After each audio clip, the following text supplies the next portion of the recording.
अस्सलाम वालेकुम student, welcome to literature official channel. तो आज के इस वीडियो में हम सीखेंगे पोइट्री के बारे में। पोइट्री क्या है, इसके फॉर्म एंड जेनर को हम इस वीडियो के अंदर कवर करेंगे। सो ये वीडियो आप लोगों के लिए बहुत ज़्यादा हेल्पफुल होने वाली है। वीडियो को एंड तक वॉच कीजिएगा, सब्सक्राइब करें, शेयर करें और इन्जॉय करें अपनी लर्निंग को। सो हम बात करेंगे पोइट्री क्या है, और इसके अंदर हम जो हमारा दूसरा टॉपिक है उसमें हम पोइट्री के फॉर्म्स एंड उसके जेनरस को डिस्कस करेंगे।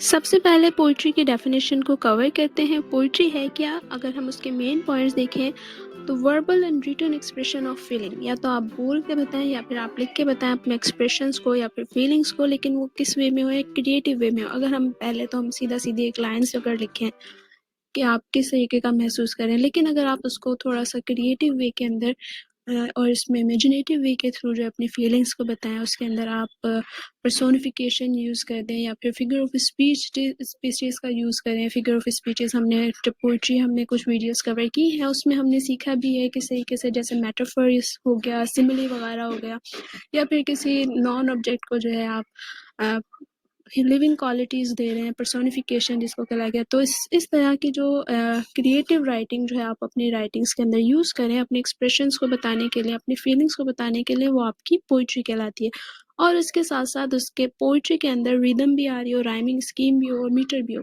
राइमिंग स्कीम का भी हमने जो वीडियो हमने कवर की थी गुड टिम्बर, उसमें हमने आपको क्लियर बताया था राइमिंग स्कीम क्या है, कि अगर आपकी एक लाइन के अंदर सैंड आ रहा है और उसके बाद सेकंड लाइन को छोड़ के दूसरी लाइन के अंदर लैंड आ रहा है, तो मीन्स अगर देखें सैंड एंड लैंड जो है मिलते जुलते लफ्ज़ है। तो पोइट जो होते हैं वो इस तरीके के वर्ड यूज़ करते हैं कि एक जैसे जो साउंड जो है प्रोड्यूस हो, तो एक म्यूजिकल इफेक्ट जो है पोइट्री के अंदर आए, तो वो आपकी राइमिंग स्कीम कहलाती है। ठीक है, तो पोइट्री आपके बेसिकली क्या है? अपना एक्सप्रेशन और फीलिंग को रिप्रेजेंट करना इन इमेजिनेटिव स्टाइल, और उसके अंदर एक म्यूजिकल एंड राइमिंग इफेक्ट भी आ रहा हो, और उसके साथ साथ वो आपको मीनिंग दे रहा हो। ठीक है, कोई इसके अंदर आपको एक छुपी हिडन मीनिंग जो भी है वो भी दी जाती है, या फिर किसी के बारे में बात की जा रही हो, किस तरीके से अपने फीलिंग्स को एक्सप्रेस करना आपका पोइट्री कहलाता है। सो यहाँ पर आपको पोइट्री की एक प्रॉपर डेफिनेशन मिलेगी। हमने इसके मेन पॉइंट्स अभी डिस्कस कर लिए। अगर हम इस पोइट्री की प्रॉपर डेफिनेशन देखें तो वो क्या है? पोइट्री इज अ वर्बल और written expression of feeling and ideas in an imaginative style with a distinct rhythm, rhyme and meter. These all work together with the sound, meaning, and association of the word themselves to produce one significant effect. This is known as poetry. ठीक है, और हमने इसके जो main points हैं वो भी one by one हमने कवर किए हैं। तो ये हमारी पोइट्री की डेफिनेशन है। आगे मूव करते हैं हम। Form and जेनरास। पोइट्री हमने देखी, पोइट्री की डेफिनेशन क्या है, उसके बाद हम अब डिस्कस करेंगे पोइट्री के फॉर्म्स एंड उसके जेनरास को।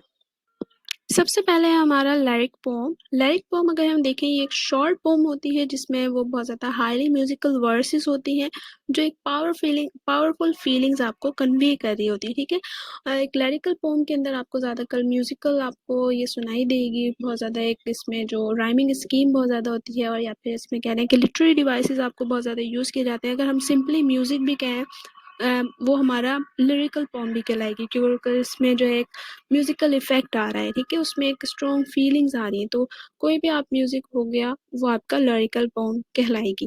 उसके अंदर आप अपनी फीलिंग्स के बारे में बताया जा रहा हो तो वो हमारी लिरिकल पोम होती है। राइमिंग स्कीम हमने देखा है। मीटर अगर हम देखें, मीटर के अंदर होता है सिलेबल, तो हमें सिलेबल को पहले पता होना चाहिए कि सिलेबल जो है एक वर्ड को कहते हैं।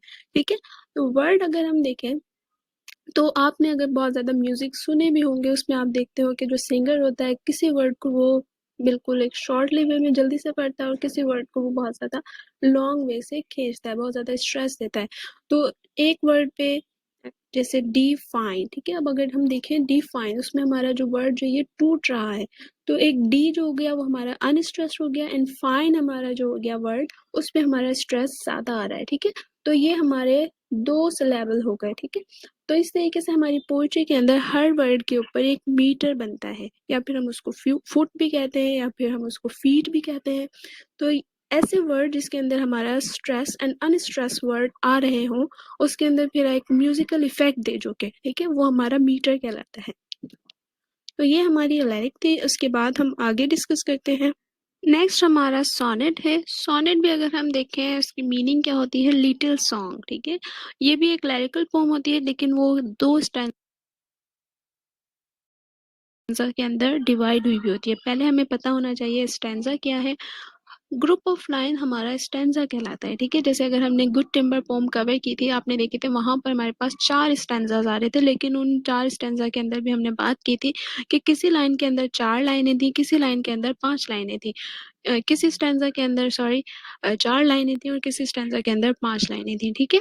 तो एक ऐसा ग्रुप ऑफ लाइंस जिसके बाद स्पेस आए और फिर उसके बाद दोबारा से एक ग्रुप ऑफ लाइन शुरू हो, वो हमारे स्टैंजास कहलाते हैं।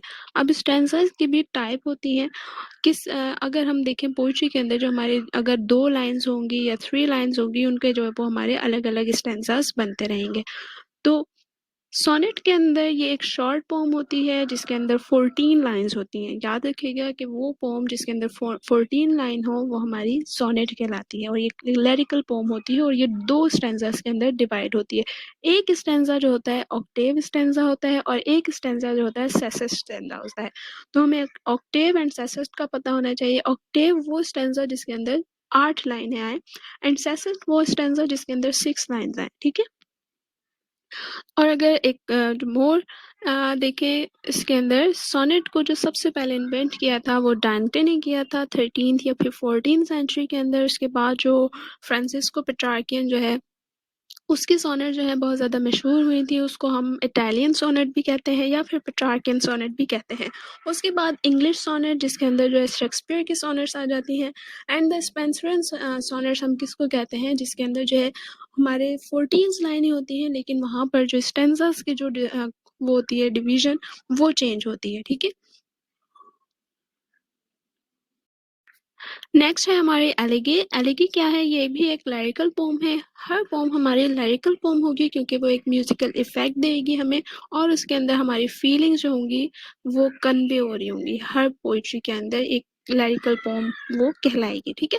तो अगर हम एलिगी देखें, एलिगी जो होती है किस टाइप की पोम होती है, उसके अंदर हम सॉरो को एक्सप्रेस करते हैं, ठीक है। या एलिगी किसके ऊपर लिखी जाती है, अभी अगर किसी की डेथ हो जाती है या किसी प्यारे की जो डेथ हो जाती है, अगर फिर उसके ऊपर जो पोइट है वो पोइट्री लिखता है, उसको हम एलिगी कहते हैं, ठीक है।